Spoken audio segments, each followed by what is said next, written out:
स्वागत है आपका आपके अपने यूट्यूब चैनल एग्जाम पॉइंट पर। मैं रोज की तरह आज फिर 5 अगस्त 2025 का करंट अफेयर लेकर आया हूँ। 5 अगस्त के जितने भी इम्पोर्टेंट क्वेश्चन बनते हैं उन्हें डिस्कस करेंगे, उनके इम्पोर्टेंट फैक्ट भी जानेंगे। दोस्तों, आप किसी भी एग्जाम की तैयारी कर रहे हैं तो ये वीडियो आपके लिए मोस्टफुल रहने वाला है। इस वीडियो के लास्ट में हमने आपके लिए एक क्वेश्चन रखा है जिसका आंसर आप लोग को कमेंट्स बॉक्स में देना है। आइए शुरू करते हैं, पहले नंबर का क्वेश्चन देखते हैं।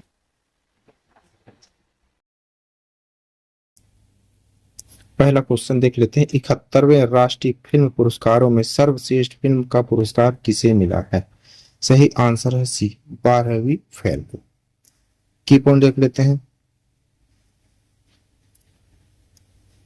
71वें राष्ट्रीय फिल्म पुरस्कारों की घोषणा 1 अगस्त 2025 को नई दिल्ली में निर्णायक मंडल के अध्यक्ष आशुतोष गोवारिकर फीचर फिल्म और पी शेषाद्रि गैर फीचर फिल्म द्वारा की गई। सर्वश्रेष्ठ फिल्म है 12वीं फेल। सर्वश्रेष्ठ अभिनेता शाहरुख खान जवान और विक्रांत मैसी 12वीं फेल। सर्वश्रेष्ठ अभिनेत्री Rani Mukerji Mrs Chatterjee versus Norway. सर्वश्रेष्ठ गैर फीचर फिल्म पावरलिंग मैन निर्देशक सौम्यजीत घोष दस्तीदार। सर्वश्रेष्ठ निर्देशक पीयूष ठाकुर। सर्वश्रेष्ठ व्यक्ति चित्र गॉड वल्चर एंड ह्यूमन। सर्वश्रेष्ठ मनोरंजन के सर्वश्रेष्ठ लोकप्रिय फिल्म राखी और रानी की प्रेम कहानी। राष्ट्रीय सामाजिक और पर्यावरणीय मूल्यों को बढ़ावा देने वाली सर्वश्रेष्ठ फिल्म सैम बहादुर। सर्वश्रेष्ठ संगीत निर्देशक जीवी प्रकाश कुमार वाथी तमिल।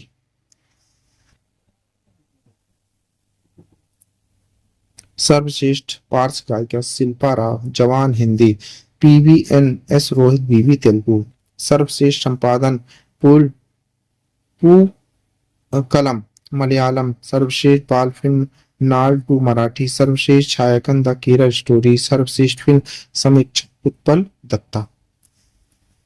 आई दूसरे नंबर का क्वेश्चन देख आइए क्वेश्चन दूसरा देख लेते हैं। डूरंट कप की स्थापना किस वर्ष में की गई थी?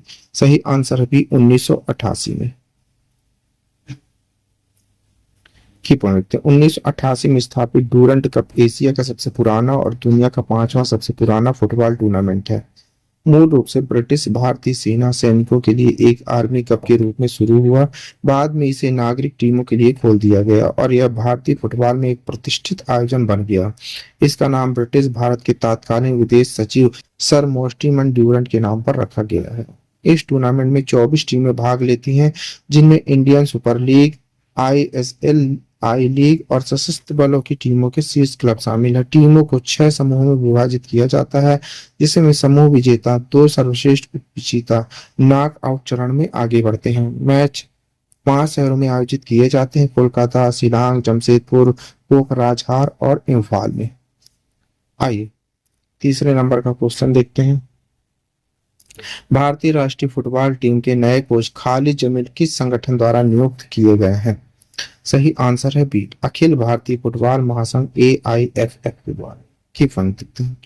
अखिल भारतीय फुटबॉल महासंघ AIFF ने 1 अगस्त 2025 को एक ऐतिहासिक फैसले में खालिद जमील को सीनियर फुटबॉल भारतीय राष्ट्रीय टीम का मुख्य कोच नियुक्त किया। यह घोषणा AIF कार्यकारी समिति की एक वर्चुअल बैठक के बाद की गई, जिसमें भारतीय फुटबॉल के भविष्य की दिशा में एक व्यापक चर्चा हुई है। आइए चौथे नंबर क्वेश्चन देखते हैं। भारत सरकार ने PM mega integrate textile reason and April PM मित्र योजना के तहत कितने पार्कों को अंतिम रूप दे दिया है? सही आंसर है सी, 7।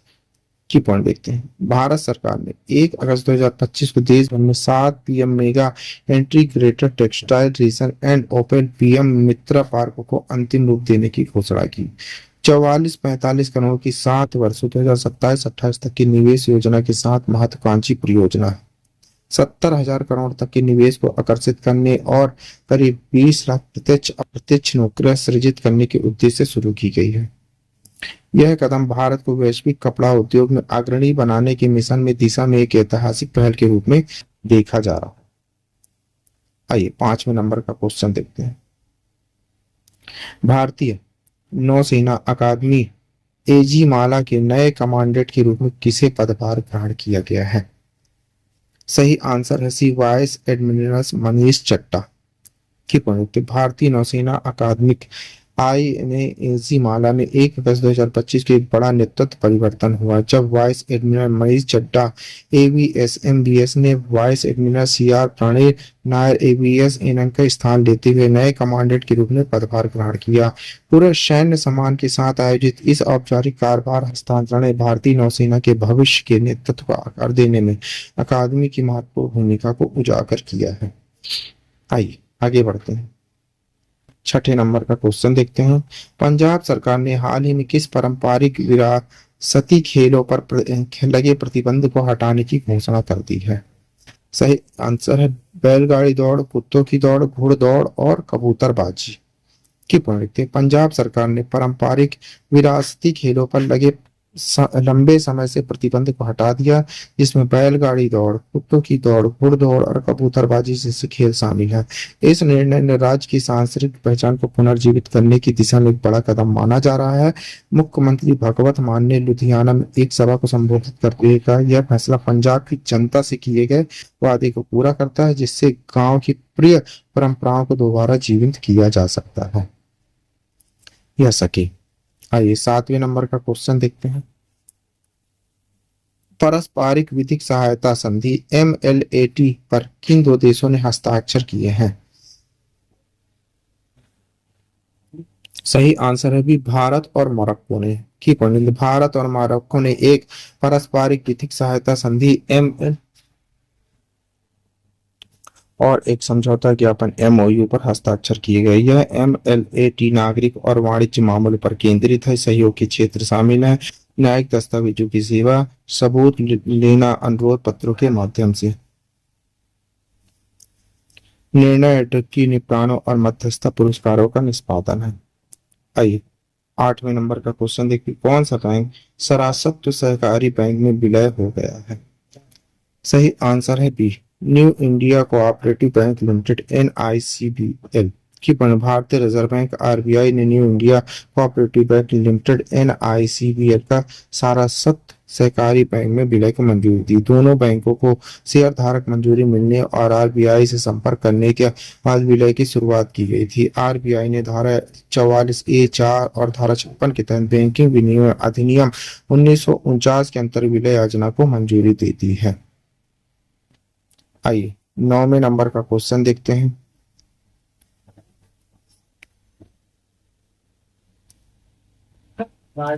हरियाणा कैबिनेट ने खनिज खनन नियमों में संशोधन को मंजूरी दी ताकि राज्य अंतरराज्यीय पारगमन 5 ढांचे को लागू कर सके। हरियाणा में खनिजों के परिवहन के लिए प्रति मीट्रिक टन नया शुल्क क्या है? सही आंसर है डी, 80। हरियाणा कैबिनेट ने खनिज खनन नियमों में संशोधन को मंजूरी दी। इससे राज्य अंतरराज्यीय पारगमन पास ISTP ढांचे को लागू करने में सक्षम होगा।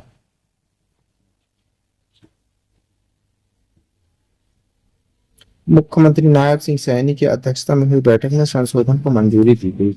हरियाणा में खनिजों का परिवहन करने वाले सभी वाहनों पर प्रति मीट्रिक टन 80 का शुल्क लिया जाएगा। यह शुल्क अंतिम या उपभोक्ता बिंदु के बावजूद लागू होता है। आइए 10वें नंबर का क्वेश्चन देखते हैं। उत्तर प्रदेश का पहला निजी तौर पर प्रतिबंध रेलवे स्टेशन कौन सा है? सही आंसर है सी, गोमती नगर रेलवे स्टेशन। की उत्तर प्रदेश यूपी ने अपना पहला निजी तौर पर प्रतिबंध रेलवे स्टेशन प्राप्त करके एक मील का पत्थर स्थापित किया है। यह station Gomti Nagar railway station है जो लखनऊ में स्थित है। गोमती नगर राज्य के सबसे व्यस्त स्टेशनों में से एक है। इसके प्रबंधन के निजीकरण का उद्देश्य विश्व स्तरीय यात्री सुविधाएं प्रदान करना है। गोमती नगर अब उत्तर प्रदेश में पूरे पूर्वोत्तर रेलवे क्षेत्र में पहला निजी रेलवे स्टेशन है। 11वें नंबर का क्वेश्चन देखते हैं।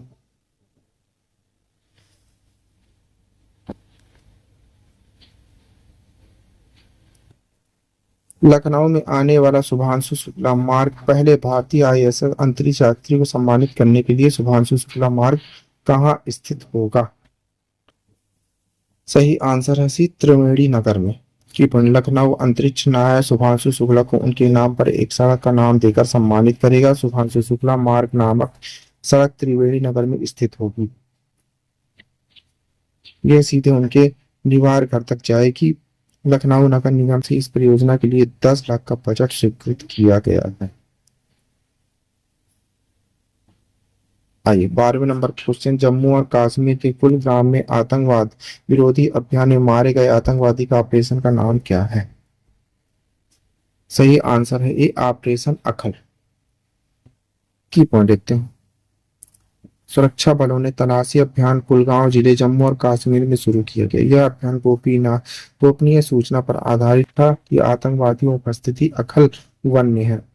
मुठभेड़ में एक आतंकवादी मारा गया, अधिकारी मारे गए। आतंकवादी शामिल समूह की पहचान करने का प्रयास कर रहे हैं।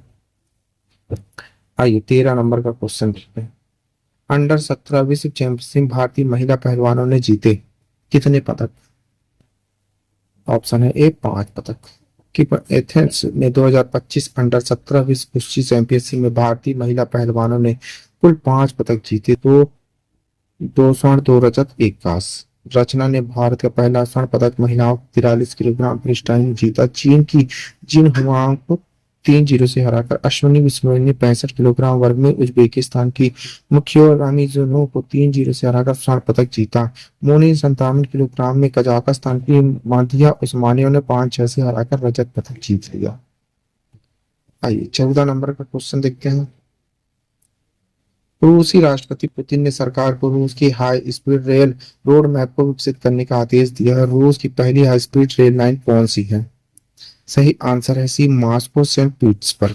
की रूसी राष्ट्रपति व्लादिमीर पुतिन ने 1 करोड़ रोड मैप के निर्माण का निर्देश दिया जो हाई स्पीड रेल नेटवर्क के लिए है। यह रोड मैप 31 मार्च 2026 तक विकसित किया जाना है। 300 बिलियन रूबल की प्रारंभिक राष्ट्रीय धन निधि से आवंटित की जाएगी। यह परियोजना Moscow Saint Petersburg high speed rail line पर केंद्रित है जो रूस की पहली हाई स्पीड रेलवे है।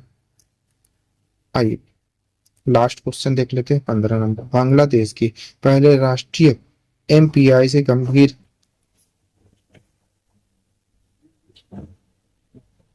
गरीबी का पता चला है। बांग्लादेश में कितने प्रतिशत बच्चे बहुआयामी गरीबी में रहते हैं? सही आंसर है भी 28.9%। की पॉइंट लिखते हैं। बांग्लादेश ने अपना पहला राष्ट्रीय बहुआयामी गरीबी सूचकांक एमपीआई जारी किया जिसने यूनिसेफ और यूरोपीय संघ ईयू द्वारा समर्थित किया गया था। 28.9 बच्चे बहुआयामी गरीबी रेखा में रहते हैं जबकि 21.44 वयस्क रहते हैं। बच्चों में बहुआयामी गरीबी पीड़ित होने की संभावना वयस्क की तुलना में 35% अधिक है। 39 मिलियन से अधिक लोग बांग्लादेश में बहुआयामी गरीबी रहते हैं। आइए आपके लिए क्वेश्चन है। इसी क्वेश्चन का आंसर आप लोग को कमेंट्स बॉक्स में देना है। क्वेश्चन देखते हैं। भारत में जन्मे ब्रिटिश अर्थशास्त्री लेखक सहकर्मी लॉर्ड मेघनाथ देसाई का निधन किस आयु में हुआ? 85 वर्ष, 83 वर्ष, 81 वर्ष या 80 वर्ष? दोस्तों इस क्वेश्चन का आंसर आप लोग को कमेंट्स बॉक्स में देना है। क्वेश्चन का आंसर आप लोग कमेंट्स बॉक्स में जरूर दीजिएगा, भूलिएगा नहीं। आप 3 अगस्त 2025 का डेली करंट कर पाते हैं। दोस्तों आप किसी भी एग्जाम की तैयारी कर रहे हैं ये वीडियो आप के लिए मोस्टफुल रहने वाला है और इस वीडियो का आंसर आप लोग को कमेंट्स बॉक्स में देना है। Thank you for watching my video. इस वीडियो को ज़्यादा से ज़्यादा शेयर करें, लाइक करें, कमेंट करें। Thank you.